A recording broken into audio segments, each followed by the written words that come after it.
자, 인사합시다. 할렐루야.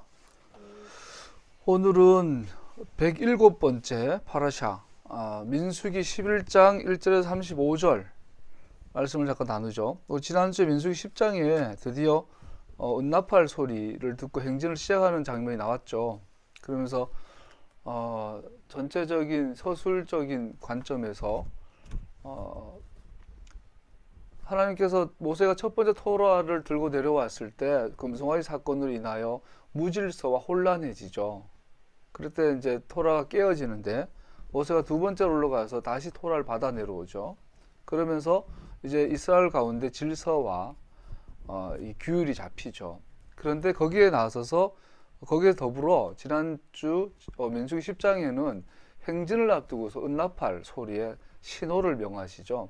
그래서 모세를 통하여 제사장 통하여 만들어진 은나팔 소리를 통해서 일사불란하게 질서 있게 그 하나님의 땅을 향하여 걸어가는, 하나님과 함께 걷기 시작하는, 행진하는 것의 이야기였죠.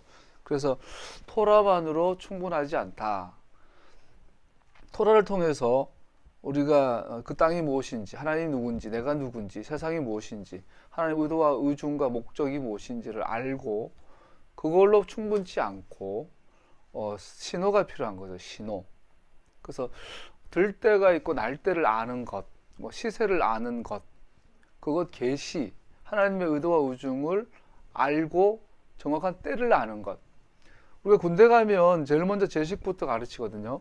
그러니까 처음에 저 같은 306 보충대를 들어갔는데 들어가자마자 막 처음에 열이 오와 열이 없어요. 그냥 막 중구난방 서 있죠. 그러면 이제 돌아서서 가족들한테 절하라 그래요. 인사하면 가족들은 가고 이제 그 운동장에서 안쪽으로 따로 내려갈 때 그거 하기 전에 처음으로 이제 교수 경례를 시키거든요. 충성 시키는데 뭐 중구난방이죠. 훈련이 안 받았으니까. 그래서 이제 거기서 이제 부모들하고 헤어지고 작은 홀로 들어가서 거기서 이제 보급품을 받아요. 갖고 이제 그러고 나서 이제 지금 없어졌지만 상공주 보충대에서 3일 대기하고 있다가 여러 가지 보급품 받죠. 받고 나서 몸이 맞질 않아요. 막 모자도 크고 막 이런 상태에서 이제 자대 전방 부대는 일반 1개 4단 신병 교육대로 가죠. 그러가면 첫 일주일 동안 딴 거 안 가르쳐요. 제식만 가르쳐요. 평생 해왔던 거, 서는 거, 걷는 거, 오른쪽으로 가는 거, 왼쪽으로 가는 거, 이것만 가르치는데 녹초가 돼요. 아주 그냥. 그래서 몇 명이서 줄 서서 일렬로 이렇게 가고 도라를 돌고 자유항 우우 뒤돌아서는 거 누구나 다 할 줄 아는데 군대 가면 걷는 것부터 새로 하거든요. 그때 이제 가장 중요한 게 사인이에요. 사인. 호루라기를 불든지 발맞춰 가, 이중 발맞춰 가 하면 그 신호를 따라 착착 움직이는 게 군인이 돼가는 거거든요. 그것이 가장 기초거든요. 제식이 안 된 군대는 막말로 소위 당나라 부대죠. 무질서하죠. 그 군대라는 거죠. 총을 쏴서 적을 제압하는 걸 배우기 전에 같이 모이는 거, 모였을 때 열과 오를 맞추는 거, 같이 100명이면 100명, 1000명, 1000명이 모이더라도 함께 착착 맞춰서 가는 거. 지금도 기억나는 게 1사단 전진부대 배치를 받아서 사격장을 가는데 산을 2개인가 작은 산을 넘어야 돼요. 매일 거길 넘어야 돼. 사격을 하러 갈 때는 사격하는 것보다 그 가는 게 난 너무 힘들었어요. 총을 여기다 대고 이렇게 딱 내리면 안 돼. 총이 기울면은 새 잡으러 가냐 그러고 이렇게 하고. 그리고 가장 힘든 거는 언덕을 넘어갈 때 이 120명 1개 중대가 우리 기수가 180명, 181명이었는데 열과 오를 맞춰서 같은 속도로 산을 넘어야 되는 거야. 이게 제일 힘들어요. 지금 생각해도 착착착착 하는데 허리가 끊어질 것이 아픈데 옆 사람하고 이렇게 오른발 왼발을 맞춰서 언덕을 넘어가는 게 이게 사람 정말 죽겠더라고요. 그때 넘어가면 쉬는 것도 아니야. 그때부터 내 PRI라고 막 시키죠. 제식 훈련 뭘 배우는 거죠? 우리는 군대 가면 교환이 다 있어요. 어떻게 해라는 게 사단마다 조금씩 다르게 다 있어요. 토라가 있어요. 그러나 그것을 우리 가운데 실제로 활용하고 그 토라에 기초된 강한 군대를 만들려면 강력한 리더가 와서 신호를 줘야 되는 거죠. 여기서는 우회전해라. 여기서는 빨리 걸어라. 여기서 멈춰라. 탁탁 하는 이 토라, 나팔 소리. 지난주 배웠어요. 우리 토라만 충분히 하지 않고 나팔 소리가 이 시대의 징조를 보고 하나님의 의도와 의중과 그때 지금 이 시대에 하나님께서 어떻게 어디서 무엇을 일하고 계신지를 아는 것. 예수님이 그 소리를 들리시면 그걸 해석한다 그러죠. 미드라시, 다라시 한다, 다라시. 그 에스라가, 학사 에스라가 토라를 가지고 시대를 읽어요. 그리고 지금은 귀환의 때다. 지금은 토라를 다라시 연구할 때다. 많은 티처들을 만들어내죠. 그래서 시대를 읽어야 되는 거죠. 굉장히 중요하죠. 토라만 메시아닉 운동이라는 것은 단순히 토라를 연구하고 토라를 지키고 이게 아니라 더 나아가서 이 시대를 향하여 나팔 소리를 낼 수 있어야 하는 것이죠. 거기 이제 출발했어요. 출발하자마자 오늘 닥치는 상황이 너무 재밌어요. 인간이 얼마나 단순하냐면 인간이 위대해 보이지만 하나님의 그 엄청난 기적과 표적과 기사와 이적, 그 바로 앞에 하나님의 쉐키나 영광, 우리는 평생에 한 번 못 보는 그 쉐키나 영광을 24시간 보면서 걸어가고 있는데 이들이 불평을 하는데 원인이 간단해요. 먹기 싫다라는 거야. 이게 만나가 너무 매일 먹으니까 매일 먹어봐야 지들 1년밖에 더 먹었어요. 만나 좀 그냥 매일 먹었다고 먹는 것 때문에, 음식 문제 때문에 하나님을 떠나는 거지. 그래서 이걸 보면 사실 민수기 11장 들어갈 때 되면 항상 너무 허탈해요. 엄청난 엄중한 가운데 토라를 받고, 그리고 막 엄청난 나팔 소리와 쉐키나 영광 앞에서 진행을 하는데 브레이크가 딱 걸리는 게 먹기 싫다라는 거야.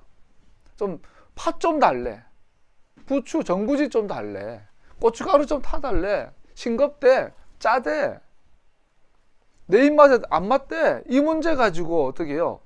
그냥 애굽으로 돌아가자라는 거야. 약속의 땅은 하나님의 창조 목적이에요.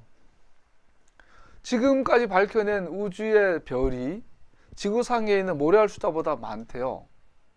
이 어마어마한 우주를 만드신 목적이 바로 약속의 땅을 주시기 위해서요. 근데 그 땅을 너무 쉽게 포기해요. 싱겁다고, 짜다고, 입맛에 안 맞다고. 그래서 오늘 이 탐욕이라 그러고 반역이라 그러고 그 탐욕과 반역이 입술의 불평으로 나타나는 이야기가 오늘 다베라 사건이에요.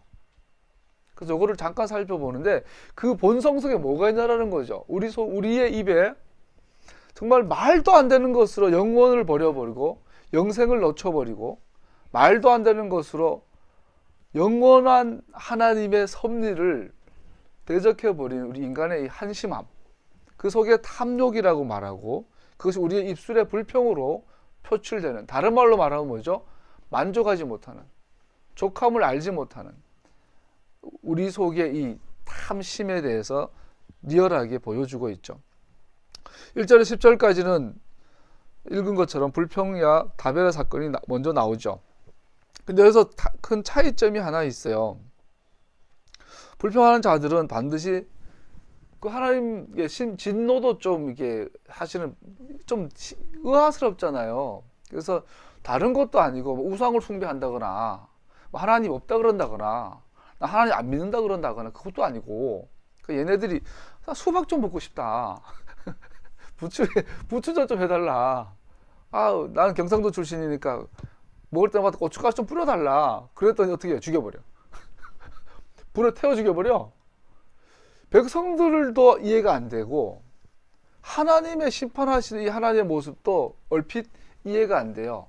그래서 소위 우리 오늘날 JTBC처럼 한 걸음 더 들어가 봐야 돼요. 우리는 세 걸음 더 들어가 봅시다. 하나님의 진노를 먼저 태우는 불로 나타나고 진 끝에 있는 자들을 태웁니다. 하나님께서는 그의 백성들의 불평하는 마음을 가지고 있는 것을 기뻐하지 않으십니다. 그런데 우리가 단순히 이 백성들을 비난하기 전에 한번 역지사지를 해보죠. 날마다 똑같은 음식을 우리가 1년 내내 먹었다면, 아침, 점심, 저녁 똑같은 음식을 1년 내내 먹었다면 우리는 안 그랬을까요? 이스라엘 사람들을 비난하기 전 그들 입장이 되어보면 충분히 이해가 됩니다.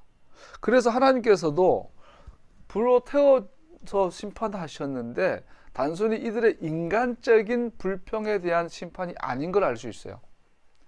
단순히 배고파요, 배고프니 먹으라고 줬더니 이건 싱거워서 못 먹게 딴 거 주세요, 이런 인간적인 불평이 아닌 것을 볼 수 있어요.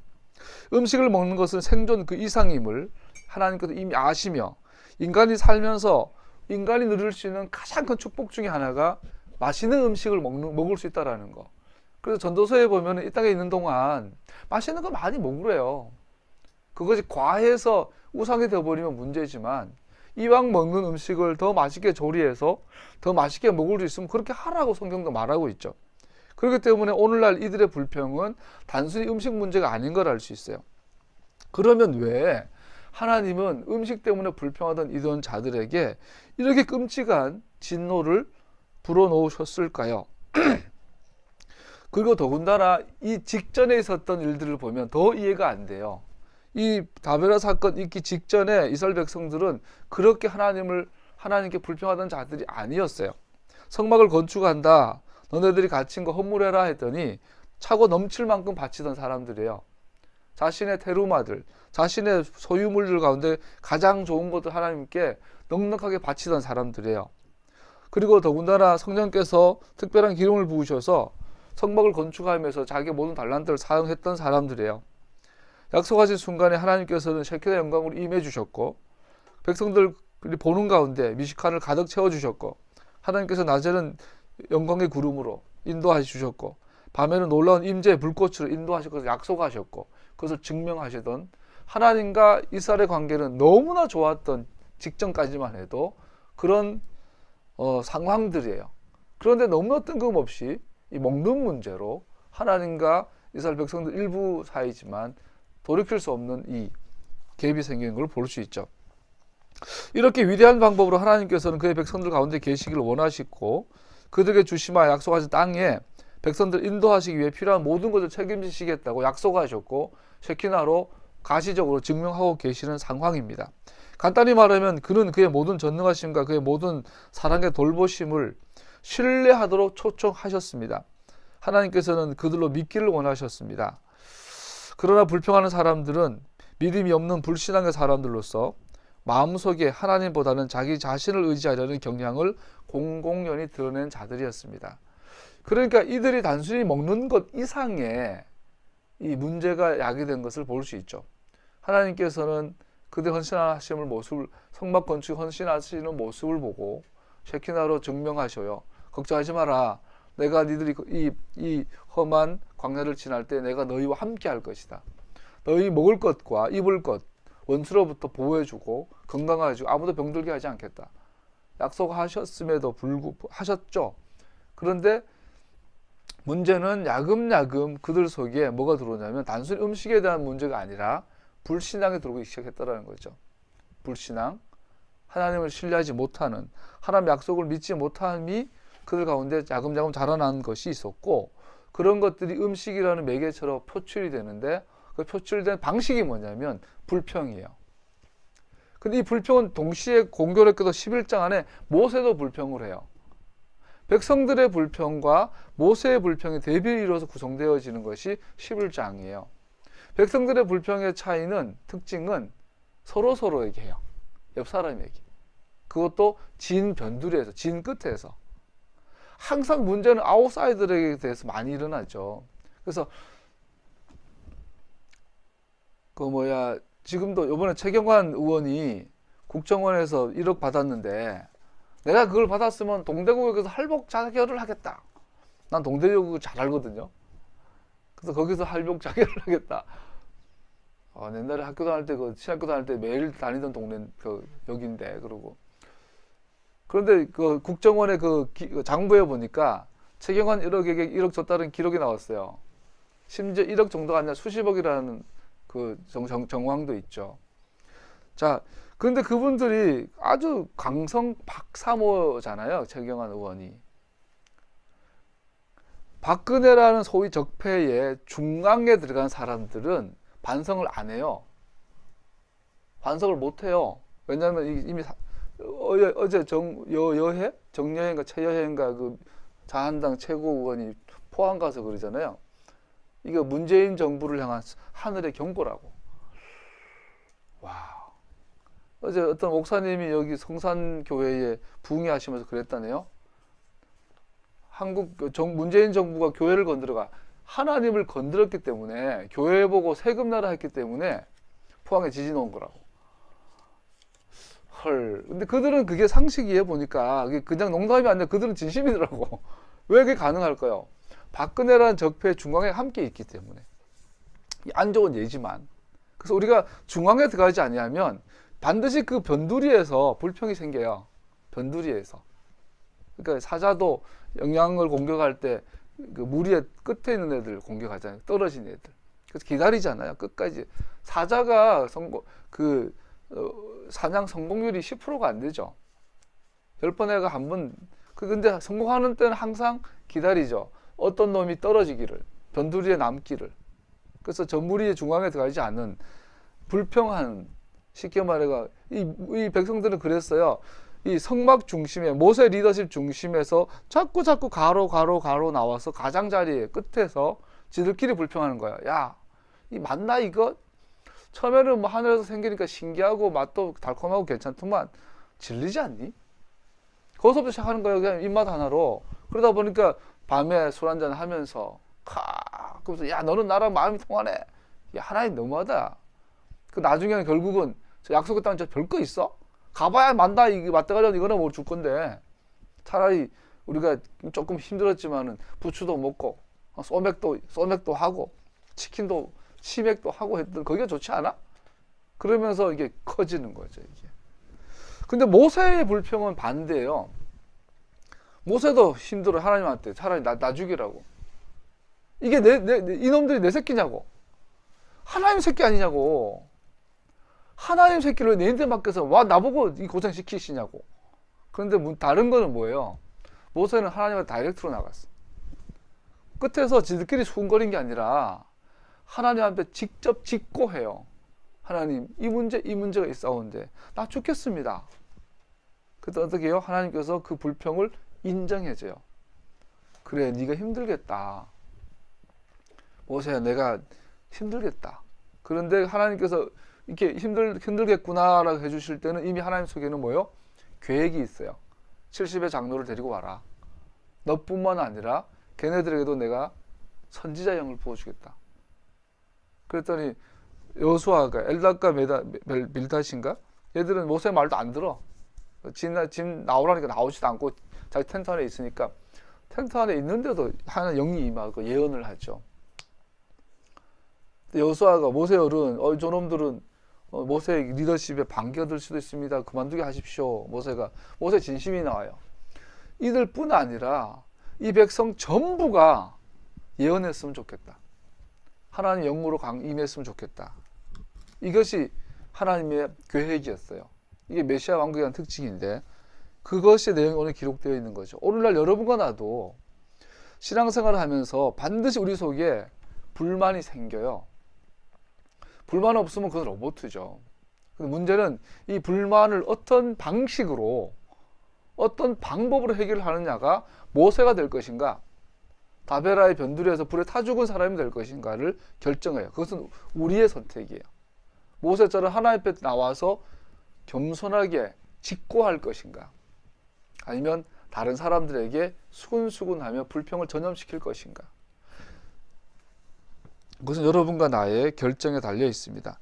불평하는 사람은 믿음이 없는 불신앙의 사람들이고 하나님보다 자기 자신을 더 신뢰하는 자들입니다.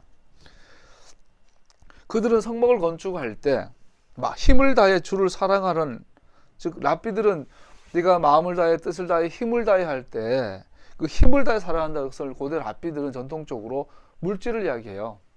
성막 건축을 할 때 건축 헌금을 많이 한 거예요. 그걸 가지고 힘을 다해 사랑한다를 성취했다고 봐요. 지금까지 이스라엘 백성들이 성막 건축하면서는 물질로 최선을 다했는데 두 번째 헌신, 마음을 다해 실패하고 있는 모습이에요. 마음을 다해 사람의 속의 내면의 뜻, 내면의 생각, 내면의 감정, 내면의 정서 이런 것들이죠.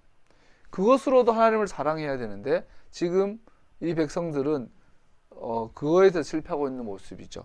더 나아가 세 번째는 그 뜻을 다해 그 사람의 내면의 어떤 힘, 의지 이걸 다해서 외적인, 내적인, 정서적인, 영적인, 물질적인 거 다 해서 사랑하라고 했는데 성막 건축에 대해 물질적으로는 사랑을 했지만 영적으로, 혼적으로, 정서적으로는 실패하고 있는 모습을 보여주고 있는 거죠.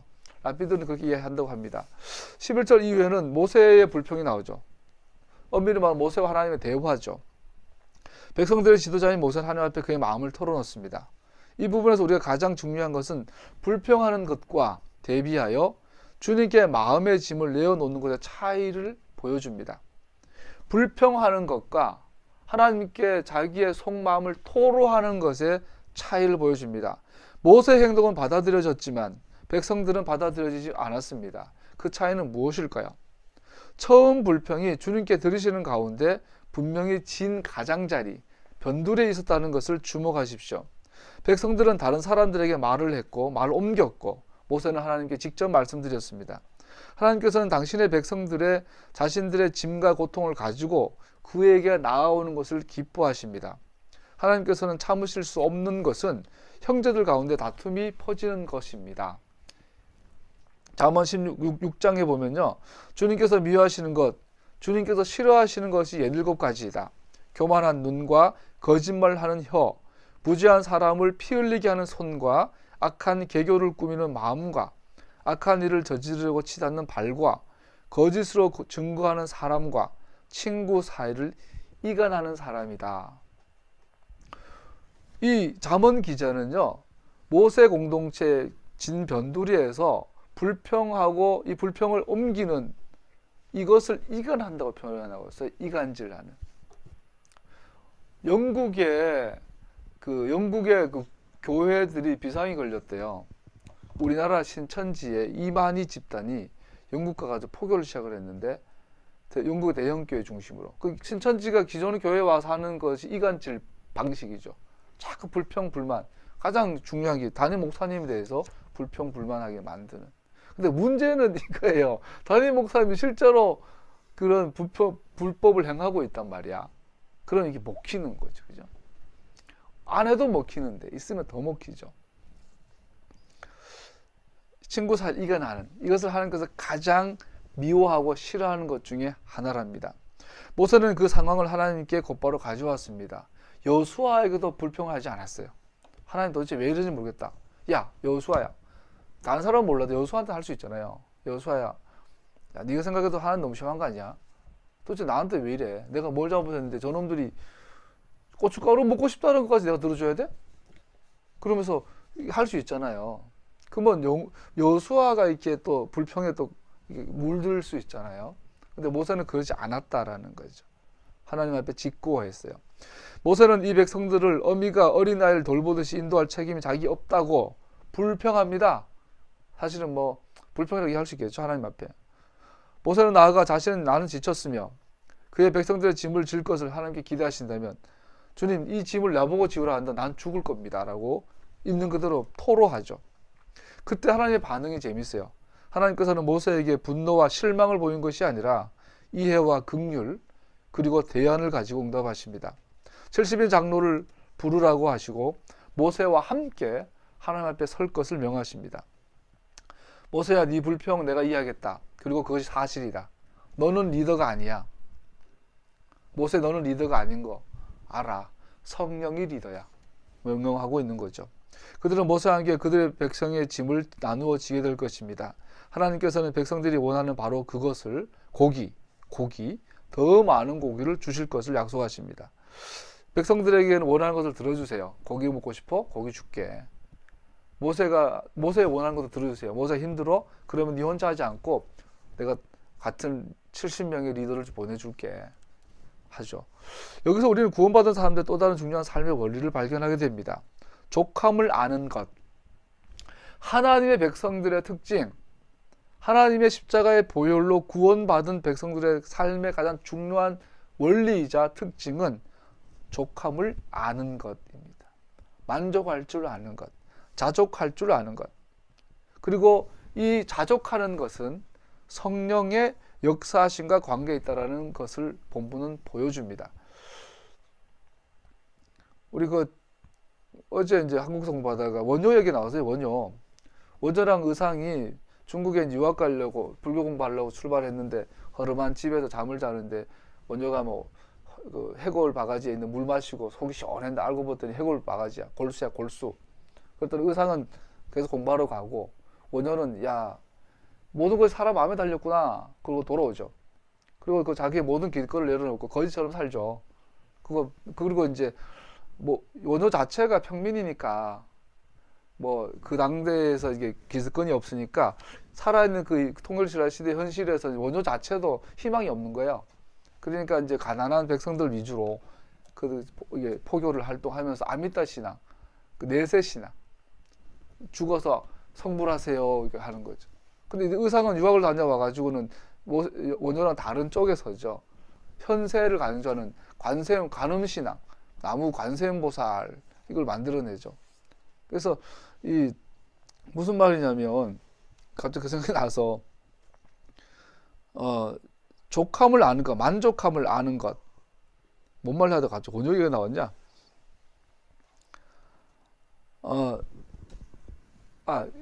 원효는 자아성찰, 구도, 득도, 아주 엄격한 종교 생활을 통해서 도를 깨닫죠. 물론 딱 깨닫죠. 그래서 그는 자기 걸 다 버리죠. 그거 자족하는 삶을 살죠. 그래서 원효는 인간적으로 대단하죠. 성령님 역사 안 하셨는데 원효는 만족하는 것을 깨달았어요. 의상도 마찬가지예요. 의상은 원효처럼 이런 구도의 방식이 원효는 막 삶에서 부딪히면서 서민과 함께 하면서 스스로 깨달았다면 의상은 그 당시에 최고 선진국 중국에 가서 최고의 불교를 배워와서 학문을 통해서 득도에 가서 도를 깨우치죠. 그래서 원효는 아미타, 이 의상은 관음시상, 그것은 그 당대의 많은 사람들에게 종교적인 이 희망을 준 건 사실이죠. 그런데 오늘 성경은 말해요. 아니라는 거죠. 하나님이 말씀하시는 그 만족할 줄 아는 것은 인간의 연구나 공부나 구도, 수도를 통해서가 아니라 성령의 역사다. 성령님 역사하심을 주는 그 만족함만이 우리를 하나님의 사람으로 특징 짓는다라는 거죠. 그래서 70인 장로에게 재밌잖아요. 부추 없다고 수박 먹고 싶다고 불평하는 자들의 대안으로 70인 장로를 세우면서 성령을 임하게 하시는 거죠.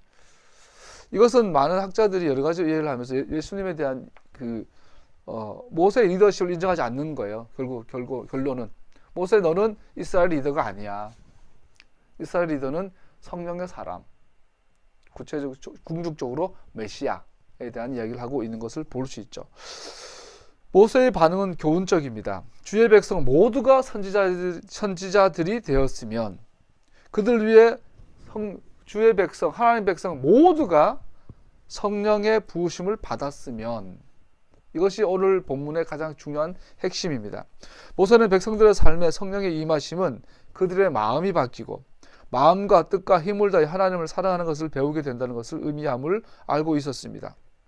여기서 우리는 하나님의 지도자들에 대한 매우 중요한 특징들 3가지를 보게 됩니다. 첫 번째 특징은 하나님의 사람들은 하나님 앞에 직접 나아갑니다.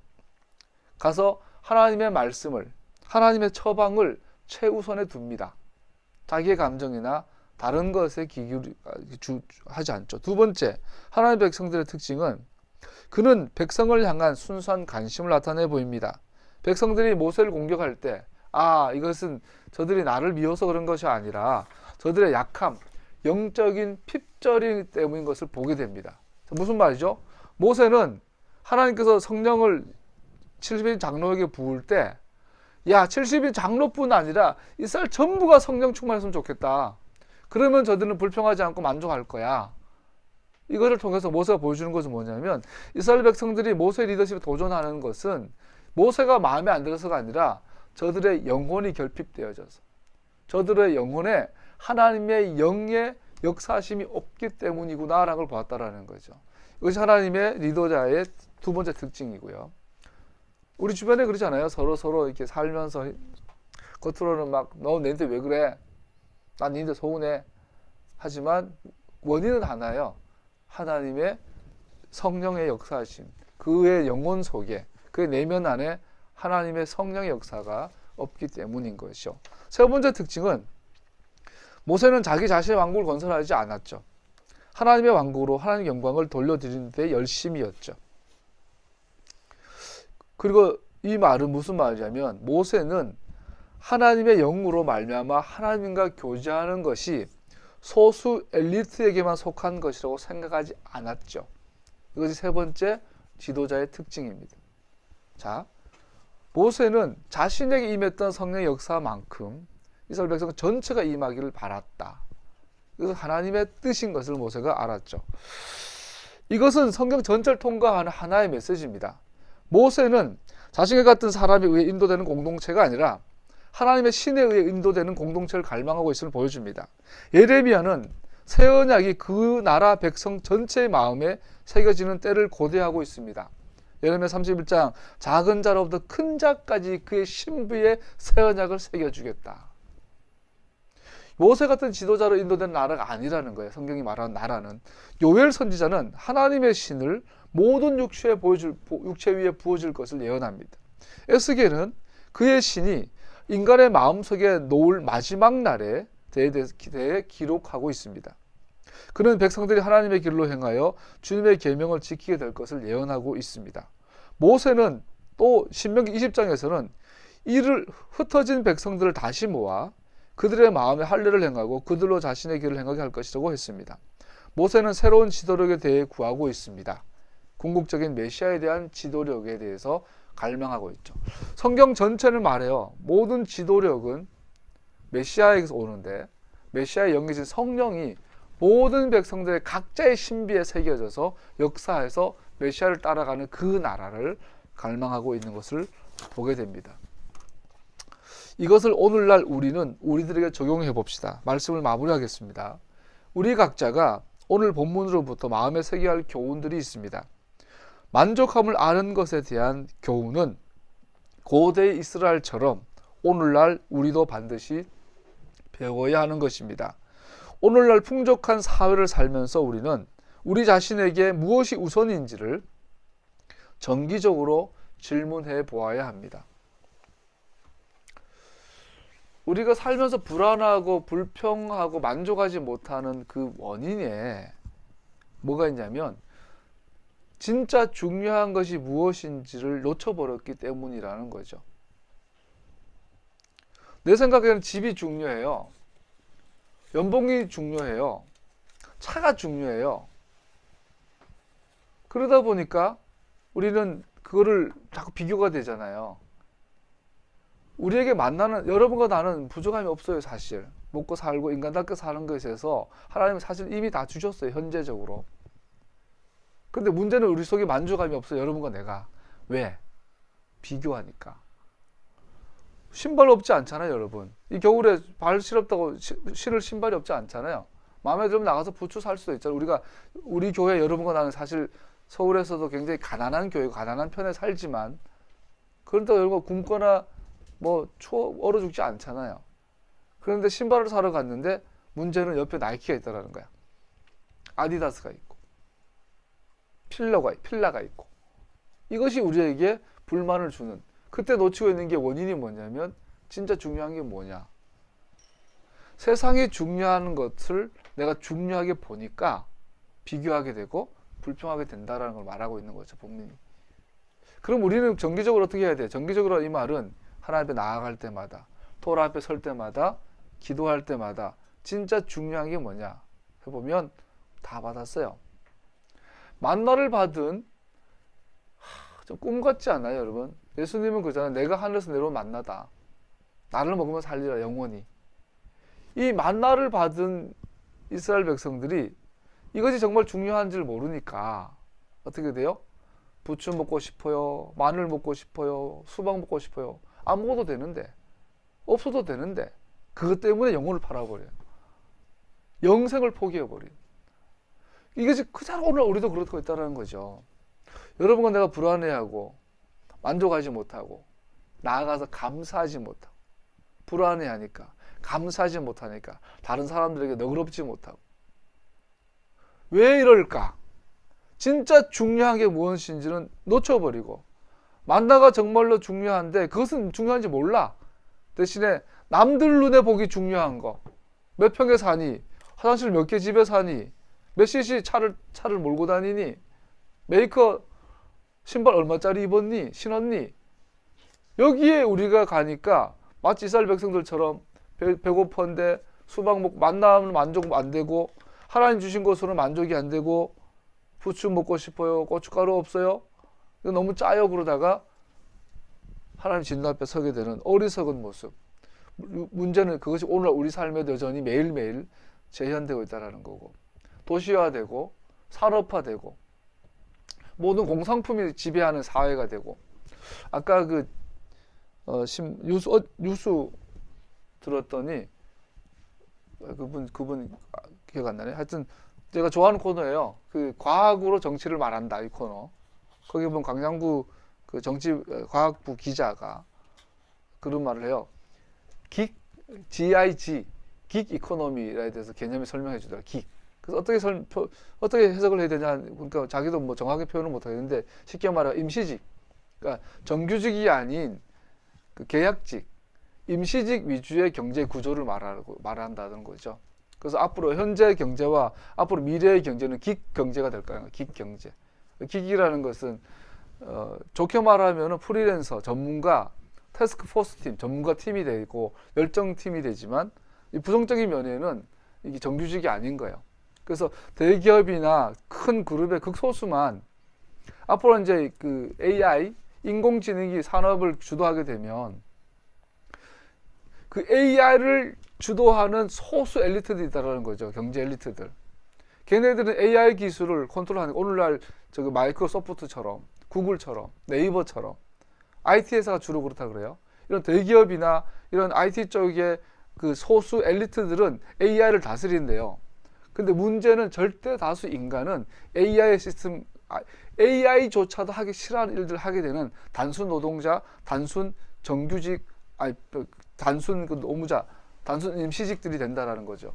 그래서 이런 경제에 대해서 굉장히 경종을 울리면서 거기에 대한 대안으로 이 AI 기술을 선점하고 그것을 컨트롤할 수 있는 초거대 그룹들이, 자본 그룹들이 복지사회, 나누어줘야 된다라는 것을 대안으로 제시한다. 그래서 이 긱 이코노미에 대해서 아까 설거지하면서 들었는데 오늘날 그거예요, 여러분. 여러분과 제가 살아가면서 이 사회는 너무나 산업화되고 산업화되면서 인간이 부품화되고 인간이 완전 경제적인 가치로만 평가되는 시대가 되다 보니까 하나님께서 귀하다고 보는 것은 이 산업사회에서는 귀하지가 않아요. 그러니까 지금 단순히 지금 현재 내가 보고 만지고 다른 사람하고 비교해가지고 너는 아이폰 8을 쓰냐? 나는 갤럭시 A7을 쓴다. 나는 뭘 휘어지는 거 쓰냐? 얼리 어답터 그러고 막 이런 사회를 살다 보니까 우리는 막 아주 노출되어 있는 거예요.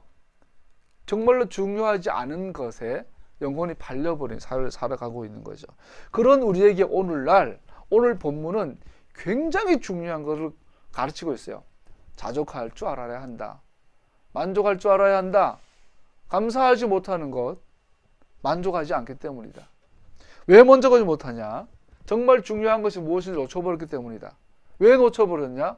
눈에 보이는 것에 비교하고 하늘의 것을 보지 못하고 땅의 것을 보기 시작했다는 것이죠. 우리 자신에게 질문해 보아야 합니다. 하나님의 마음에 가장 가까운 것을 우리 마음에 두고자 하십니까? 그의 공급하심에 순전히 만족하고 계십니까? 우리 영혼의 깊은 갈망을 만족케 하는 것은 무엇입니까? 이스라엘 백성들은 그것이 음식이라고 생각했지만 음식은 우리의 타락한 탐욕의 본성을 채울 수 없었습니다. 아이폰, 갤럭시, 노트북이, 최신형 기기들이 우리의 영혼을 만족시키지 못합니다. 심지어 하나님께서는 그들이 원하는 것을 주었을 때조차 탐욕스러웠어요. 막 잡아서 입에 뭐 씹으면서 또 잡고 막 있는 거야. 그래서 오늘날 이 현대인들은 정말 좋은 요즘 아파트 가보면 인테리어가 깔끔하죠. 호텔 로비처럼 하고 살죠. 그리고 옷도 막 세련되게 입고 너무 멋진 막 살아가지만 영적으로 보면 너무나 개걸스럽고 너무나 천박하게 우리는 도전받고 있습니다. 누누이 말하자면 마지막 때요. 적그리스도가 바보가 아니에요. 칼 들고 나와가지고 너 예배 드리면 죽어. 666 받아. 666 안 받으면 죽일 거야. 이 적그리스도는 바보가 아니에요. 그런 짓을 안 해요.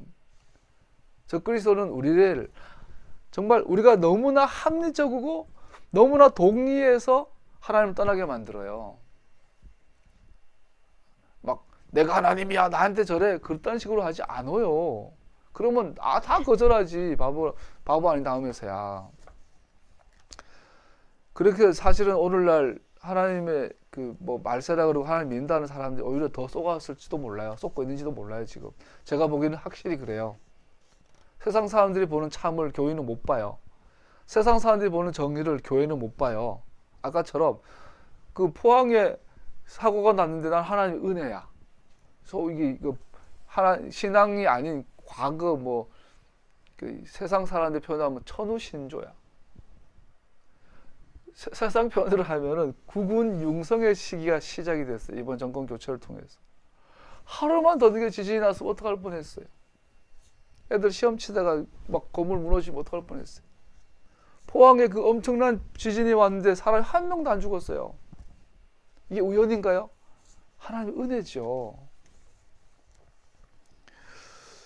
근데 교회에서는 반대로 보잖아요. 반대로 정부가 세금 내라고 하나님을 건드려? 그러니까 하나님께 지진 보냈다라는 거야. 그들에게 필요했던 건 마찬가지로 우리에게 필요한 것은 온 마음과 뜻과 힘을 다해 하나님을 사랑할 수 있게 하며 이웃을 자기 자신같이 사랑하게 하도록 우리의 마음을 변화시키는, 우리의 영혼 내면 깊은 곳을 일하시는 하나님의 성령의 역사이십니다. 실제로 우리가 만족이라고 부르는 귀중한 것들을 이것은 성령님의 역사심이 실제로 우리가 만족이라고 부르는 것을 가능하게 합니다. 하나님 안에서 만족하는 것은 진정한 믿음의 확실한 열매입니다. 굉장히 중요한 말입니다. 하나님은 우리가 그를 만족할 때 우리 안에서 가장 영광 받으십니다. 하나님을 만족하는 만큼 하나님은 우리에게 영광을 받으십니다. 만족함을 아는 것에는 굉장한 힘이 있습니다. 왜냐하면 만족은 마음에서 흘러나와 하나님을 신뢰하는 것을 배우게 하기 때문입니다. 우리가 매일 드리는 아침 기도에 이런 기도문이 있습니다. 내게 필요한 모든 것을 주시는 주 하나님을 송축합니다. 우리 시드루 기도, 유대인들이 수천 년 동안 해왔던 시드루 기도에 매일 아침에 눈 뜨면 하는 기도가, 아침에 하는 기도문 중에 하나가 내게 필요한 모든 것을 주시는 주님께 경배와 찬양을 드립니다 라는 기도문이 있습니다.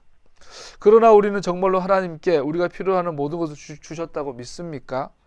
그렇다면 우리의 모든 필요는 전능하신 분의 손에 달렸다고 진정으로 믿는다면, 그렇다면 우리는 그가 우리에게 주시는 것으로 만족할 것입니다. 엄마 아버지가 자신에게 필요한 모든 것을 공급할 것이라는 것을 아는 자녀들처럼 우리도 역시 어린아이 같은 믿음을 가지고 우리 하늘의 아버지의 공급하심 안에서 쉴 수 있습니다. 안식하며 살 수 있습니다. 이러한 안식 안에서 우리는 만족을 아는 진귀하고 소중한 보물을 경험하게 될 것입니다. 만족은 감사하는 마음이라는 친구가 있고 불평은 탐욕과 함께합니다. 만족은 더 큰 그림을 보게 하지만 불평은 오직 현재의 어려움에만 집중하게 합니다. 만족은 선을 기억하지만 불평은 악을 기억하게 합니다. 만족은 사랑하지만 불평은 증오합니다. 만족은 하나님의 선하심을 신뢰하지만 불평은 하나님의 선하심을 의심합니다. 만족은 성령의 열매지만 불평은 육체에서 나옵니다. 만족하는 것은 이 삶의 재앙을 무시하거나 다른 사람과의 분명한 의견 차이를 무시하는 것과 같은 것은 아닙니다. 즉 만족하는 것은 현실 감각을 잃어버리고 어떤 인생의 야심과 야망과 열정도 없는 것을 말하는 것이 아닙니다. 우리는 자족하는 가운데 나의 사명에 달려갈 길을 달려가야 하지요. 그러나 만족을 특징 짓는 것은 이 세상의 고난을 직면하는 방식입니다. 즉 다른 사람에 대한 실망에 접근하는 방식이 만족하냐 불평하냐를 드러냅니다. 성경이 말하는 만족을 아는 사람은 다른 사람에 대해서 실망할 때에 그 사람이 아까 요새처럼 실망하고 불평하는 것은 그의 영혼이 허해서 그렇구나. 우리나라 표현으로 말하면 그 사람 속이 허해서 그렇다. 이건 뭐 상담이나 심리적으로 표현이고 영적으로는 그의 내면에 성령의 임재하심이 없어서 그렇구나라고 사람을 대하게 된다라는 것이죠.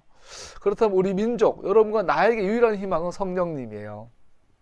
성령님 우리 속에 충만히 역사하시면 우리 속에 가장 나타나는 첫 번째 열매가 만족하는 거죠. 감사하게 되는 거죠. 분명 자족하는 마음은 심각한 문제를 야기시킬 수 있고 심지어 잘못된 사람으로 간주되는 사람들을 직면하고 꾸짖기도 할 수 있습니다. 교회에서 이걸 잘못 가르쳐요. 교회 다니면 만족해야 되니까 교회 다니는 사람들은 돈, 명예 하면 안 된다. 아니에요.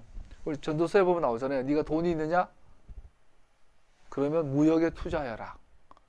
오늘 말하면 주식에 투자해라. 금융 전문가가 되어라. 우린 누구보다도 돈에 대해서 알아야 되고 돈 벌 줄 알고 돈 잘 쓸 줄 알고 기업을 전문가처럼 기업을 운영할 줄 알아야 되고 이만한 자본을 가지고 이만큼 늘릴 줄 알아야 돼요. 그런데 그 전에 전도서가 말하는 건 뭐예요? 하나님을 기뻐하고 즐거워할 줄 알아라. 하나님으로 인해 만족하는 걸 알아라 라는 거죠. 여러분 우리 공동체 10년을 달려왔습니다. 가난하게 무명으로. 제가 10년 동안 가장 많이 했던 고백은 하나님 날 아시나요? 나 잊어버린 거 아닌가요? 세상에서 없는 자와 같이 세상에서 사라진 자 같이 10년을 살아오고 있습니다. 그럴 때 우리를 하나님께서 여러분과 나를 단순하게 말해서 어떤 사람으로 우리가 변화되고 성장되고 성숙되기를 원하시다면 만족할 줄 아는 사람, 하나님의 공급하심이 흠이 없고 점이 없고 완벽하다라는 것을 신뢰하는 사람, 지금뿐 아니라 앞으로 영원토록 하나님이 나의 아버지 되시니 나의 필요를 채우실 거라는 믿음의 사람, 그러한 사람이 되라고 우리를 훈련하고 있는 거예요. 여러분과 내가 이렇게 만족을 아는 사람이 되면 그때부터는요 그때부터는 하나님께서 말씀한 그 생수가 흘러나가게 하는 하나님의 영광을 돌려드리고 다른 사람을 살리는 사람의 삶을 살 수 있게 돼요. 왜 우리가 오늘날 한국교회 하나님 영광이 떠났을까? 왜 오늘 한국교회 더 이상 생명의 역사가 없을까? 간단히 말하면 만족이라는 이 진귀한 보물은 하나님과 그의 은혜에 온전히 만족함으로 시작됩니다. 일단 마음이 하나님 자신으로 만족하면 다른 것들이 만족을 준다고 부당하게 기대하는 것을 멈추게 됩니다. 하나님으로 인해 만족하기 시작하면 다른 것들에 대해서 기대를 하지 않게 됩니다. 바울이 고백한 것처럼 내가 원하는 것을 말하지 않습니다. 왜냐하면 상황이 어떠하든지 감사하는 법을 내가 배웠기 때문입니다. 여러분과 나도 모세처럼 바울처럼 만족할 줄 아는 사람이 되기를 축복합니다. 기도합시다.